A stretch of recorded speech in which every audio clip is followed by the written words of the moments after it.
Okay, so when you log in, you enter your email address and your password. So you're going to the website, sms.apscorp.com. And that's where you're going to do all your texting.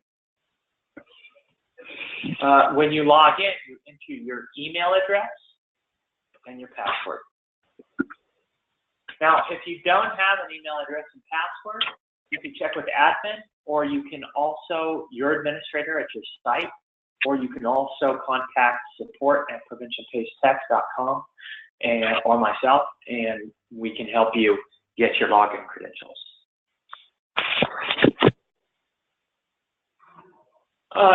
Once you log in, you go to the last screen or page you were looking at. Most of you will be looking at the queue. And so over here on the left-hand side, let me zoom in a little bit. Over here on the left-hand side is the queue. And so, and we can tell a lot by looking at the queue. So just as you have maybe an email inbox that you're familiar with, or maybe you use a queuing system for your phone calls, this is the same, this works the same way. This is a live queue, it updates with the most current information, it pushes the most current cases to the top. And then also you can see when you scroll over items in the on each line, you can see that there are cases here that are open and being responded to. So somebody is actively responding to this, and then somebody's actively responding to this. I know that it's in progress because it says conversation status is in progress. And then down here below that are two more cases that do not have a responder. Now I can always click new and find out what cases are new and unacknowledged. That new is going to sort the queue by whatever hasn't been responded yet. Now, since you guys are in testing mode, you know, these might have been opened up and sent messages in progress for quite some time. If you feel that there's cases that haven't been closed yet, or you know your colleague has left and they have left a case in progress, you can transfer that case from yourself or from that person to yourself just by clicking there and transferring it. And so I changed the responder role on that case from Nicole to myself. Doesn't change the status, it just changes who the responder is. So it's like transferring a phone call.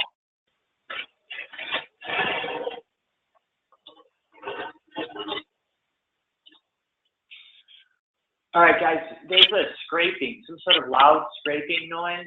If anyone has a phone on that might be near scraping noise, we're hearing a really loud noise.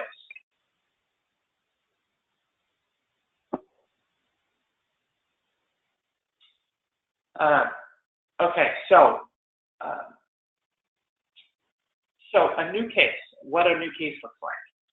So I'm going to opt in, and all I do is pull open my phone, and then I'm going to text my zip code to 898-211. I'm going to use a zip code in your area because all cases that text a zip code in your area are going to be routed to you. So I click over to my text application, and I'm going to send to the short code 898-211. So 898-211 is the short code that powers all 211 SMS communication. So when you get incoming texts, they're going to always be from 898-211. The variable that's going to change is their zip code or their keyword. So if you guys activate another area of service, or you activate another keyword, then that would appear in, we would activate that, and that would be an option for somebody's text, those would be routed to your queue.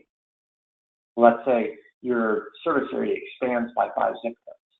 We would add those 5 zip codes to your service area, and then people from those zip codes could also text you. So I'm going to pick this zip code here, 92395. So what I'm doing is I'm sending a text to 898-211, and then in the body of the text, I'm sending that zip code, 924. I'm sorry, I'm going to do 923-22395.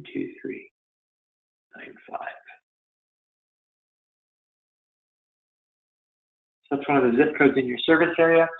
So up pops this case. And then I know it's new because of the date and time. So in a live response mode, you're probably not going to have new cases to go back and forth. Right? Now, if you know that these cases aren't going to get any live response, you can pass on them. So we know that, for instance, you guys were probably practicing, or maybe these are actual people who've opted in just by virtue of you being live. That can happen. But if you're not going to provide a live help yet, which we're not doing, you guys aren't providing live assistance yet, then you can pass on these cases rather than opening them. Passing just means that you're passing on a conversation. So if I pass on that case, and I pass on that case, then my only new case is going to be that 831, the one that just opted in. You can also isolate mine so that you can see the cases that you are actively working on. I reassigned this case to myself. So the case that I'm actively working on is the 951. If I want to take another case, I would just click the open button. Instead of passing, I'm going to open this case. So now I've got, on my primary, I've got 831, the number that just opted in. And on my secondary now, I've got that 951 number. And then I can isolate those two. So now I'm working on the 831 and the 951. And I can toggle between these two. I can toggle between them either by clicking the phone number in the queue or this little view option here. It's really neat. So you can have, of course, multiple conversations at one time. And you can hide the inspector. This on the right is the inspector. And this provides the attributes and any notes, any data markers that you associate to each client that you respond to. So kind of like if you get live help with troubleshooting a device, or you contact your carrier, you are getting help with your cell phone bill or whatever. You'll often hear them say, let me check my notes, or let me reference my notes. Well, this is where that is done. So you can hide parts of the inspector. So if you want to hide this top part, this attributes section, but leave the notes open so that you can add notes during your conversation. Data markers as well. But this is the notes field is where you would enter any notes that are timed. So this text box isn't for sending text. This text box is for entering notes about the case, what transpires. Now, if we look at the case, what you see here is you see the zip code that was texted, and then the opt-in message that we're providing. And this opt-in message is temporary. This opt-in message is going to change ultimately when you go live. We'll swap those out with your live messages. Because right now, anybody who opts in, we're telling them if you were texting, but live help is coming soon, it's not available now. For more immediate help, visit your website or call 211. And the little text stop to opt out, that's end user privacy.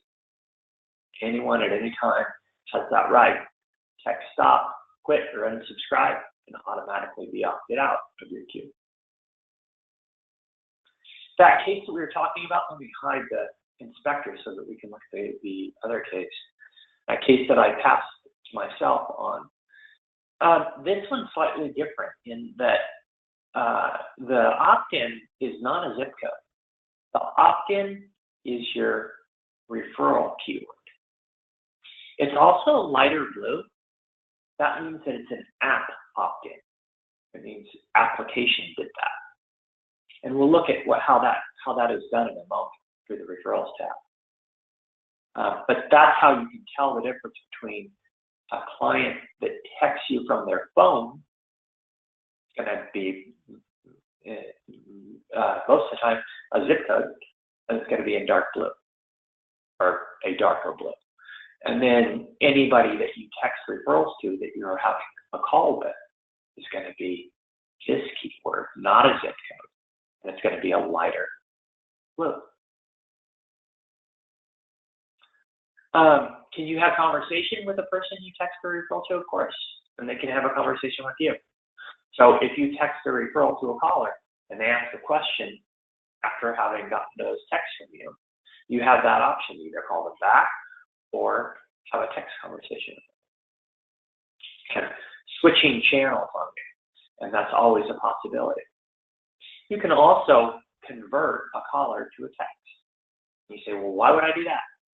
Well, sometimes people can't hear well, or they're having trouble writing down the information, or they're just in a situation where they can't talk on the phone.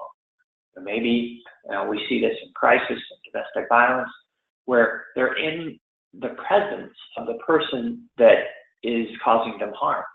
And so you need to give them a way to have a conversation, to continue your conversation without causing them further harm by them speaking out loud. So to convert a caller to a text conversation, you go to admin and fully opt in. And you put the number in here, and then you just select the zip code that you're gonna that they're gonna opt in from. Show you how that works. 313320296. I'm just taking my number, but you could take a mobile number while you're talking to them on the phone. You can also put in multiple mobile numbers at the same time and convert multiple calls to text. I would just have to separate by a comma. You can also, there's a browse upload where you can upload an Excel spreadsheet with clients. You don't have to put an additional message in number 2, that's optional. But you can. They're going to get the opt-in message, whatever it is for that zip code. And then they're going to get whatever you put in box 2. So hi,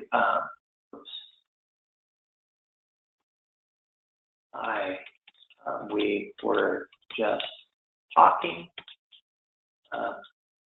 We now continue.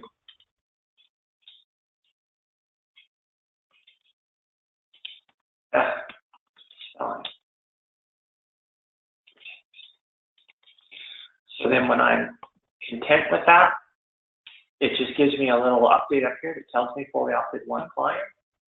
And then that phone now is going to be in the queue as a new case. And if we look at it, there it is. Now notice the difference. I should use the same zip code. But anyway, it's a zip code, but it's a lighter blue. Why? Because it's an app opt-in. This particular case was done with the application rather than the end user texting their zip code. 89821. So the same things happen. It's just that we're calculating. When you scroll over the date and time that it occurred, you can actually see source app opt-in. So that is an extra reminder of how that that client is in the queue.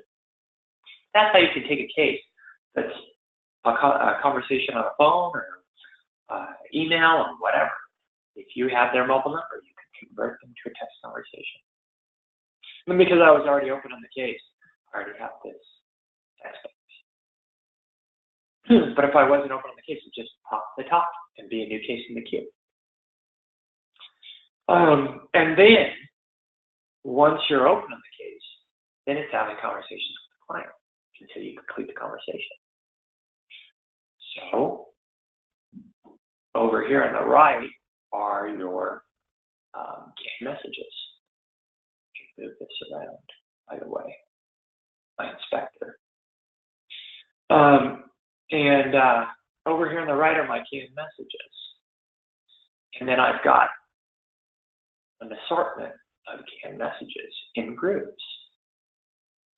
So if I'm helping a veteran, you guys have already set some of these up. If I'm helping a veteran, I can toggle over to my veteran canned messages so that these are going to be more consistent in providing help to a veteran. You've done some transition text, looking for a resource. This may take a few moments. When you put canned messages, when you put canned messages into the canned message fields in the admin tab, sometimes if you copy straight from a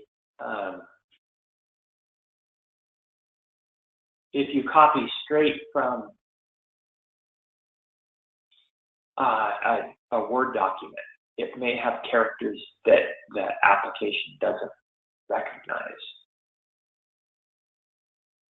The ...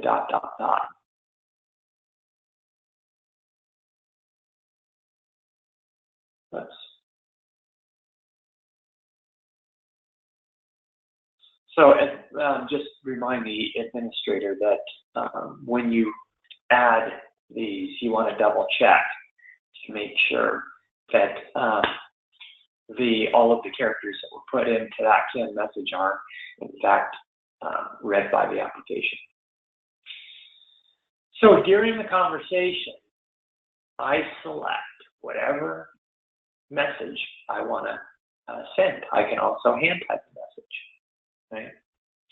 Or I can select and also hand type.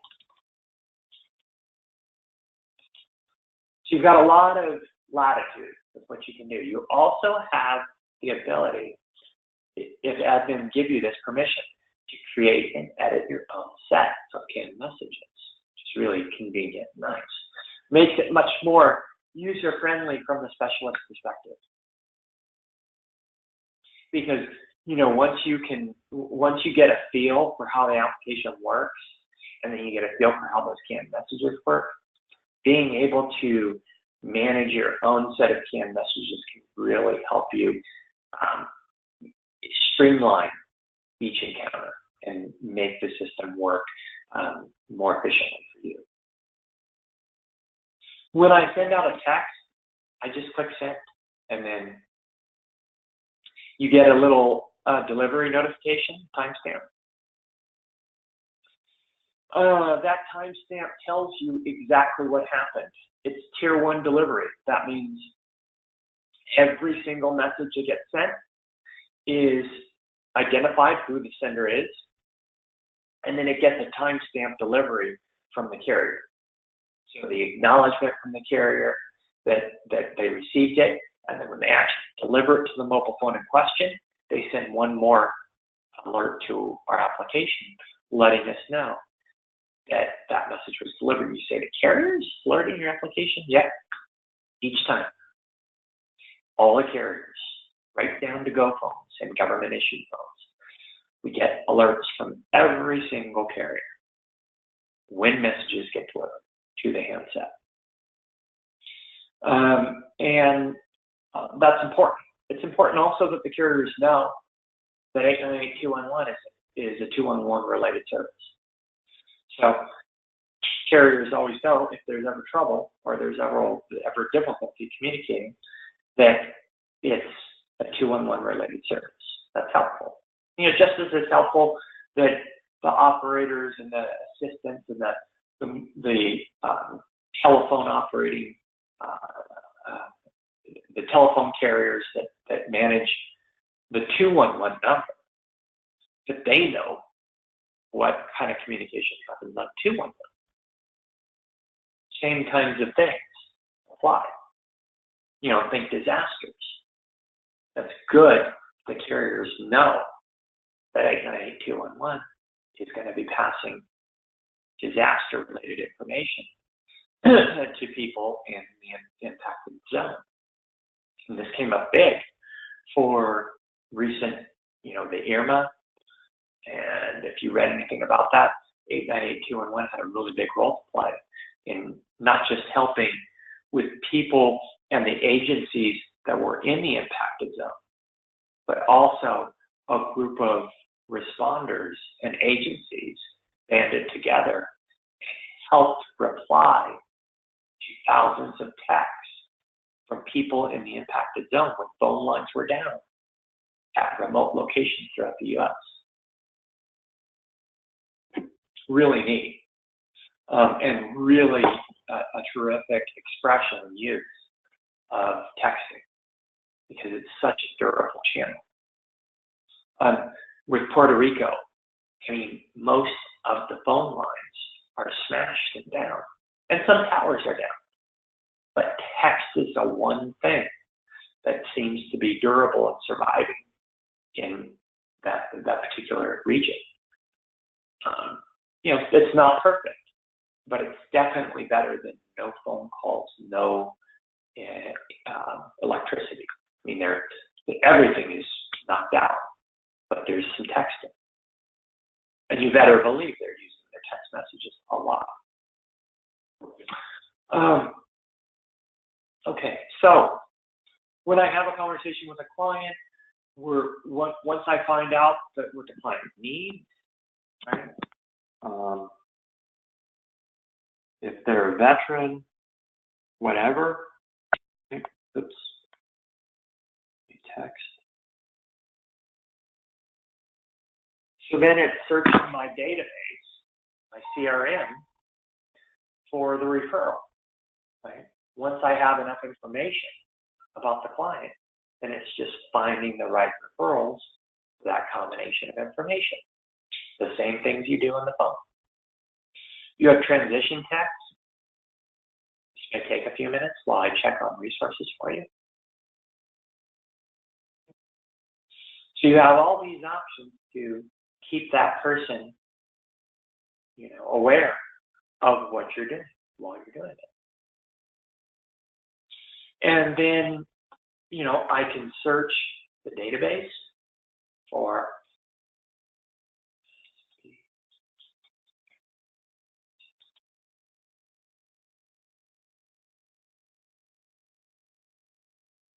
right?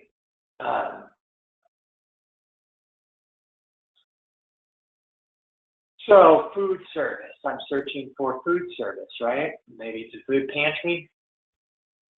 Enter a zip code. Super synergistic with how you're providing 92363. 92363.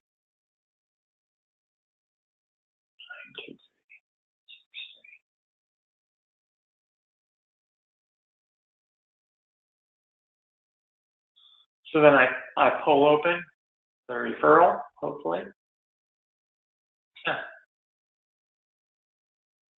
And you may not be copying all the information. Maybe it's just part of the information. When you're ready to send the information, so if I, for instance,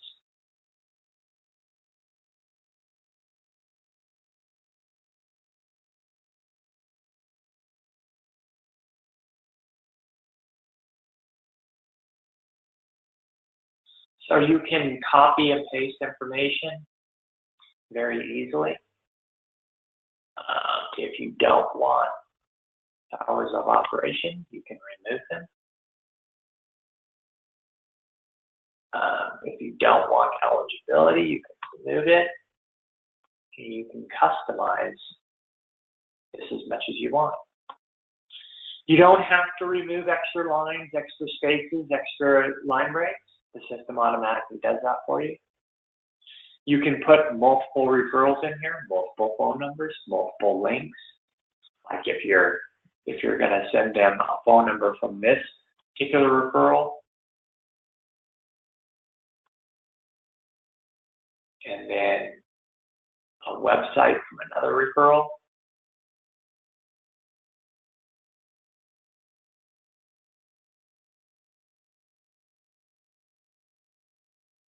oops, broken URL. Okay.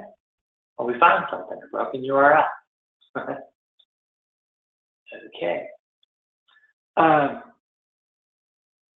See, I can copy and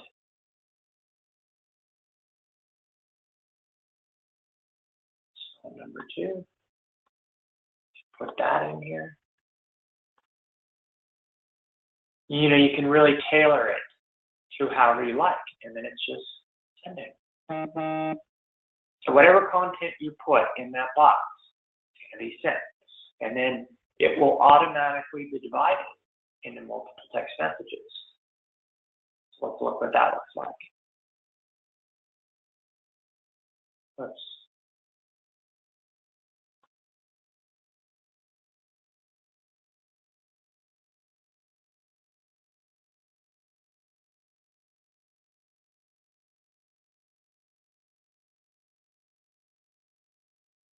okay. So if I go over 160 characters, it will automatically break those characters into 160 character text sequentially as follows. So we're looking at the character count, 933. So that's approximately 5 messages. So seeing those go out, I don't have to make any adjustments, don't have to format. I can change the size of my text box to see it all. And click send. Those messages will all go out. Watch them. Separated by approximately 2 to 3 seconds each. Very simple, very efficient. I was wrong on the count. 7. 160 characters each, and then auto-concatenated and sent sequentially. When I'm done with the case, I might pop over to endings, right? There you go. Thank you for contacting us. Should you need further assistance, we encourage you to contact 211. We're open 24/7. And close the case. Archives. And that's it. That's a live help. All right, let's pop over to the referrals tab. So the referrals tab is for sending text to callers or people who contact you another way, people who email you, people who visit your website and call you. I mean, whatever the case is, if you get somebody who has contacted you another way other than text, you know, we just showed you what happens if they text you and they make that direct connection by texting the zip code 89211. But this is for people who have contacted you by another way. So you have the option to put their phone number in and send them content. Now, box number 2 is for sending the content. I can also add additional boxes. Now you have the option with this referrals tab. You can put all of your content into a single box, and it will work exactly like the text box does on the users page where we're doing live support. So it will automatically break this into 160 character text messages and send them sequentially. Or I can separate this content into different boxes. Okay? It's up to you.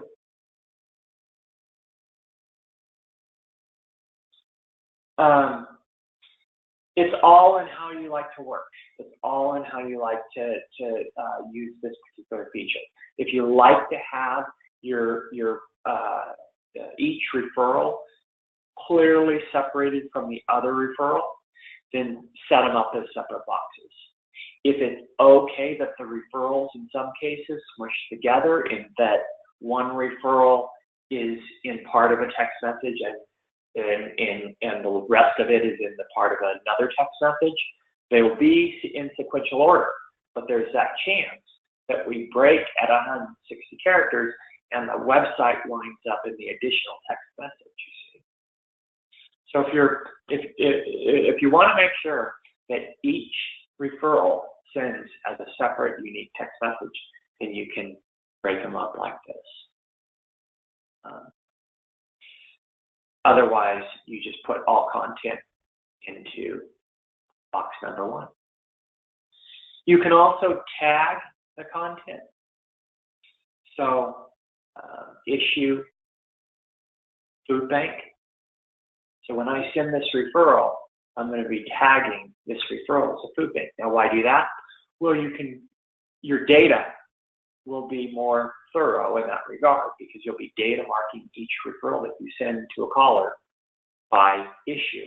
But also, you can get it at people and send them group texts by the way you data mark them.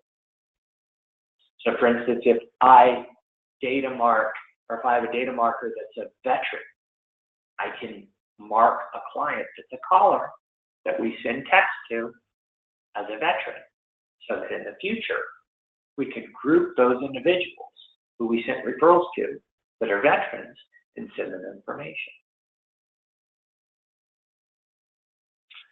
When we're ready to send this referral to this caller, we just click send. And then those messages go out, just as they do on the usage page. It's just that this person is getting them in a slightly different way. When we pop over to the app, we don't change the status of these cases that get referrals after having a call, but we do put them in the queue. But this status won't change, and it doesn't pop to the top. And the only thing you'll see about it, if you happen to be on the place where it is in the queue, most of the time you won't even see them. But if you happen to see them, they'll be blinking. That's it. Just letting you know that there's activity happening. And then when you click on the case, there it is. That's the indication that it was an app opt-in. And the source of it was a phone conversation and then sending them referrals by text.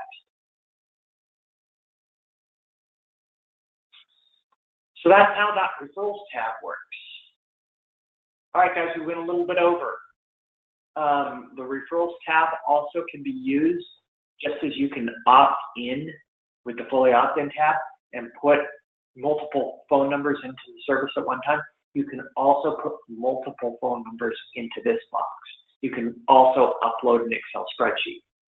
So as you can imagine, like let's say you had a burst in phone calls around a certain topic. You could be collecting those phone numbers and saying, we'll text you the referral in about half an hour or whatever, an hour by the end of the day. And then you're collecting those mobile numbers, putting them in an Excel spreadsheet, and then uploading that Excel spreadsheet and sending them all that message when it's ready. I mean, there could be a myriad of reasons for why you may need to do that. Maybe the URL isn't ready. Maybe you're getting phone calls on a resource that you don't have all the information for yet. And so rather than telling them to call back, or rather than checking back with, or doing an outbound call at a later time, this would be an opportunity to say, we'll text you that information as soon as it becomes available. A contact is a contact. So when you text them that information, that's a contact. It's going to be the same as an outbound call. It's just that you're making it more convenient for your end user. Rather than them having to answer the phone and have another call with you, they're getting that text message. Oh, great. They said they were going to text me this referral when it was available. Here it is. So it's a wonderful way to provide information to people in a way that's going to be easy for them to understand, easy for them to use. I mean, you all know that. The moment you get information in your phone, it's infinitely more accessible. You can browse websites if you have a smartphone, and most people do. Even lower income now have smartphones. I mean, we just know that. But it's something like 80% of adults in the United States have a smartphone. So even government-issued phones are now being issued on smartphone devices. So there really is a high likelihood that they have a phone that is going to maximize the value of that referral. It's going to optimize that referral. Because if they can browse an internet website, or they can use their maps to get to the location, or they can click to call, all those things are much more doable, accessible when it's in your phone. Because the phone, right, is often, especially for lower income, the phone becomes the center of all of their communication, everything. Yeah, the one most important thing that people say, they'll give up everything else before they give up their children, of course, or their family, and their phone. But that device is the single most important thing besides their loved ones. They'll lose everything else and still have that phone operational.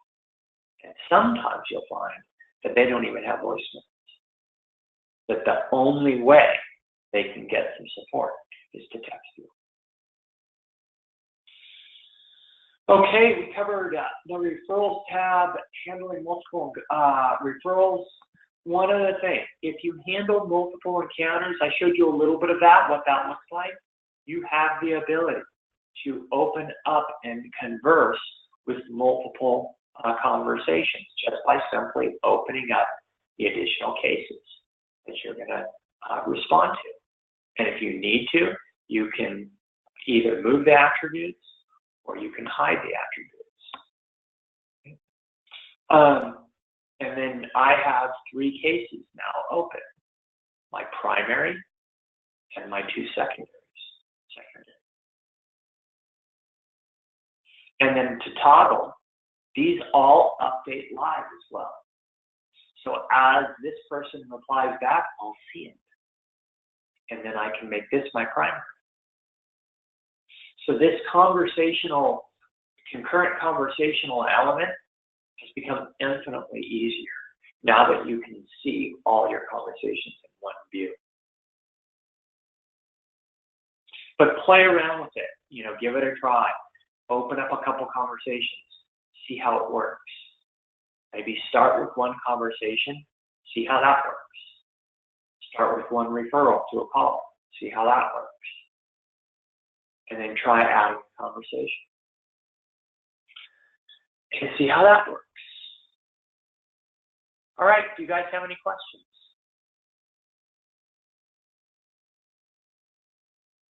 We're going to open up for questions.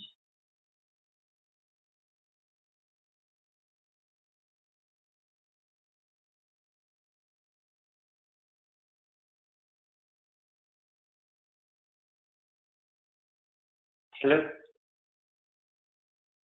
Any questions?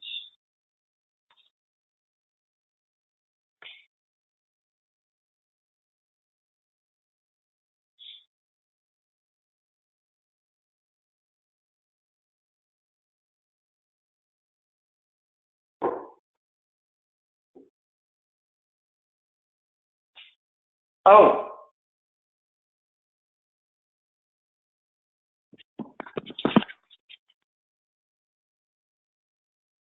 Hello? Do you guys have any questions? Jan, Aaron, Miranda, Rebecca?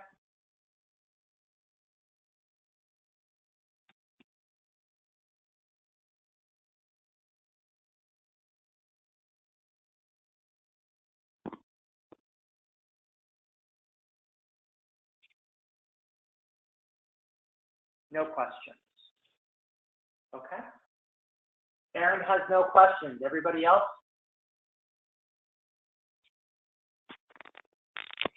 I can get your audio to work.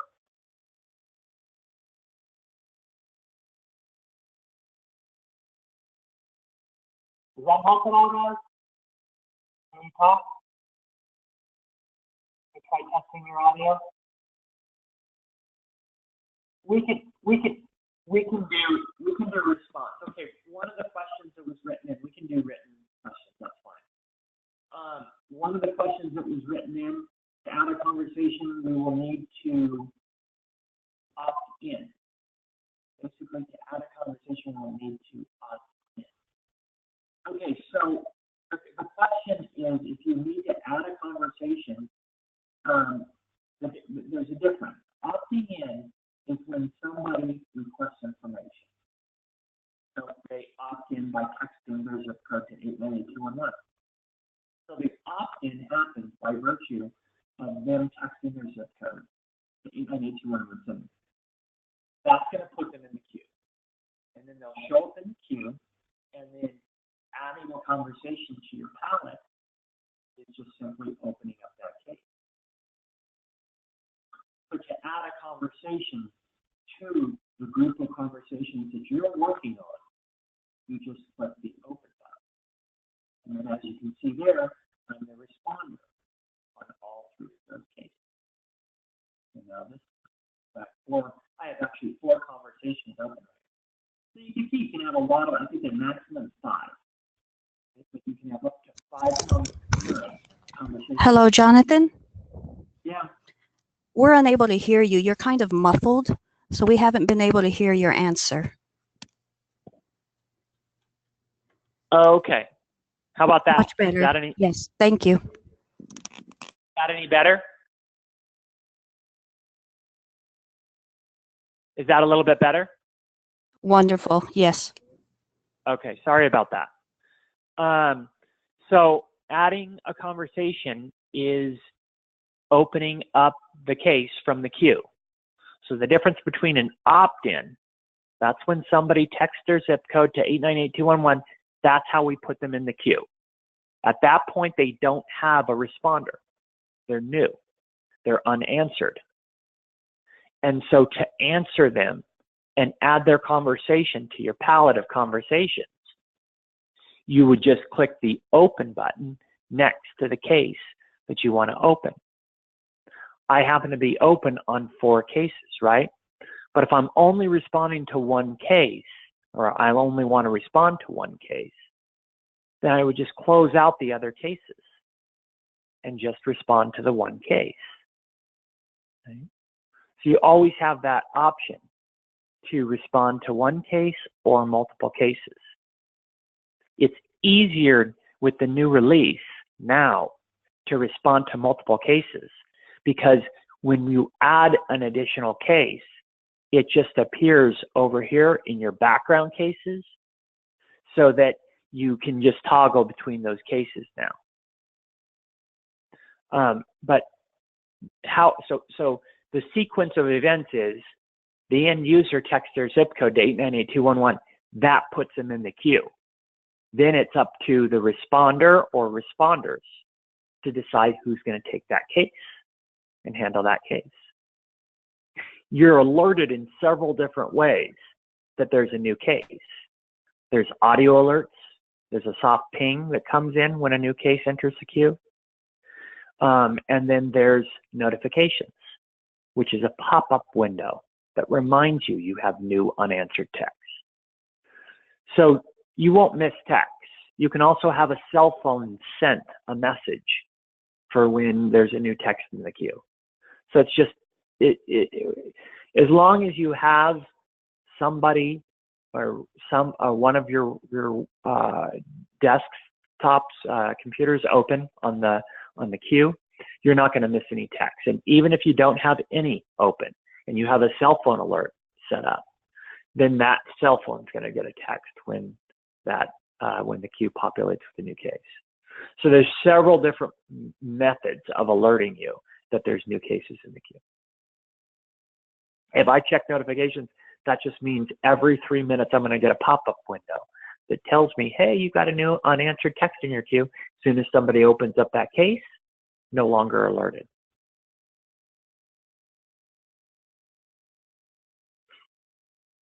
Okay, any other questions?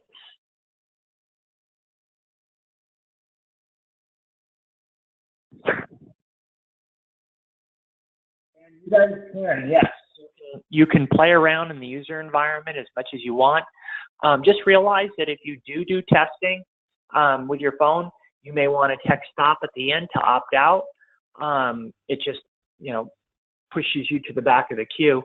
Also realize that opting out doesn't delete your conversations. Opting out just prevents you from or somebody from sending you another text message. Like I can't open up this opted out case and send them a message. The only way I could change the status of this is to opt this client in by using the opt-in tab or the referrals tab. But right now, this is a case that can't be have a conversation with. I can't open it because it's an opt-out status. Well, the moment I text stop, you'll see what stop looks like. It doesn't go away. It just goes to the back of the queue, and then the end user gets the opt-out message. And then I can't reopen up this case. So if you do use the service to text with your own phone, just realize that you're texting in an environment where somebody could read the text messages that you send them, right? You want to be professional when you do your testing. And then also, if you don't want your phone number to be seen by others, if you're a private person, you don't want your mobile phone number to be seen by others, don't use your mobile phone in the text. So just a couple of things to be mindful of. But yeah, text away, text your zip code, opt in a phone. If you've got phones that you use for your agency, just assign, have one of those phones, you get the phone number, send referrals to that phone number, see how that works, and then pop over to the users tab and send a zip code to 818211 from that phone number. And then you'll see how an opt-in happens. So yeah, this is you guys. This is your time to test it, play around with it, and just really work on learning the application and learning how to use it. Any other questions?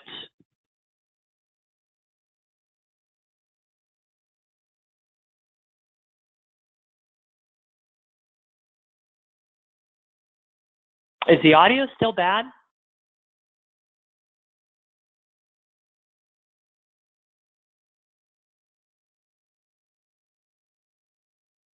Was the audio bad during the session?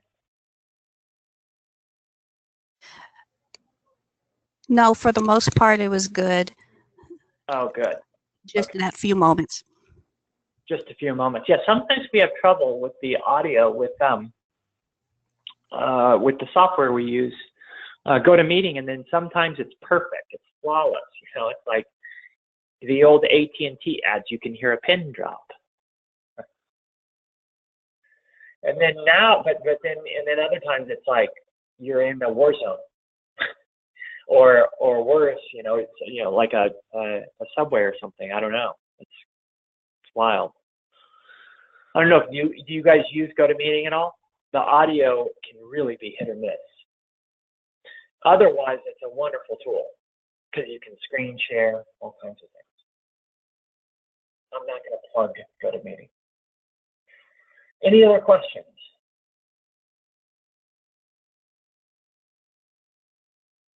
Yeah, so you guys are going to have some more questions later once you do some testing. That's fine. You can reach out to us. You can email support@PreventionPaysText.com with questions, or you can email myself, or you can email Michael. Michael is our client resource specialist or manager.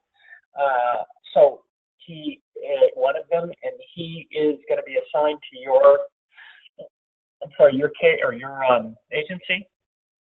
He's already sent you guys intro emails. You can reach out to him with, like, I can't log in type questions, or I need help with, this particular, the referrals tab, or adding cam messages or whatever. Remember, you have a role to play in the beginning part as well. Everybody does, specialists, because you're kind of deciding on, you're going to give feedback as to what's going to be helpful in the cam message library. Everybody needs to be a part of that, because that the more thorough these canned messages are, the more helpful they're going to be during your live conversations, and the more efficient you're going to be with your live conversations. When we see in I&Rs handle entire encounters with canned messages, so that you're doing zero typing.